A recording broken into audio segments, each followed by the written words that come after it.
I was in my third area, a little area called Kabusu, and we were playing soccer with the zone. And we were playing soccer, and I fell, and I had twisted my knee. I'd actually dislocated it. I fell, and as I fell, I popped it back into place. And so I thought it wasn't that minor, but I limped over to the sidelines, and I said, I'm done. Can someone give me some ice? And I get ice.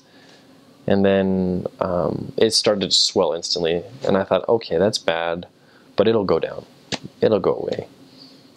And so I walked on it for another 3 days. And in my area, the hills are like, you know, like that, up and down. And so I walked on those things for 3 days until I couldn't take it anymore. And so I called President. I said, President, I fell on P-Day and I twisted my knees. Like, you're telling me this now, Elder? You didn't tell me this when it happened. I said, I'm sorry, President. So I go to the hospital.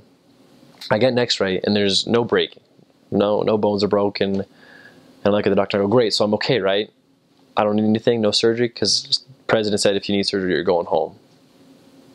I said, no surgery, right, to the doctor, and he said, nope, no surgery on your bones.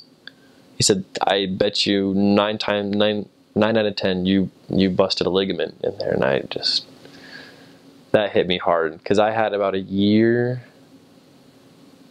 just over a year on my mission. So I had like 11 months left, and I did not want to go home early at all.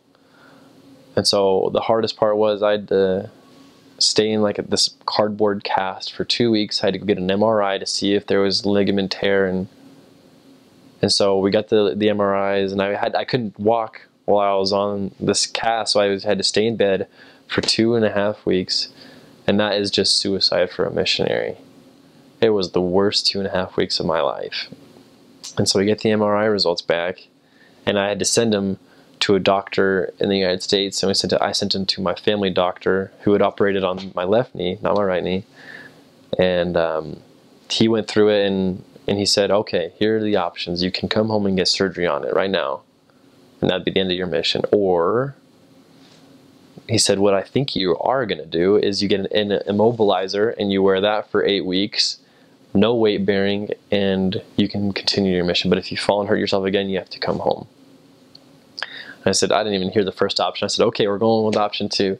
And so I had to go to the mission office, and I stayed there for 2 transfers, not working, and that was probably the hardest thing. The hardest thing was almost going home, having that thought bearing on my mind for 2.5 weeks of, I might go home, my mission might be over. Having that mental war was really, really difficult, but the Lord works in mysterious ways, and a miracle happened, and I could stay on my mission and finish the 2 years.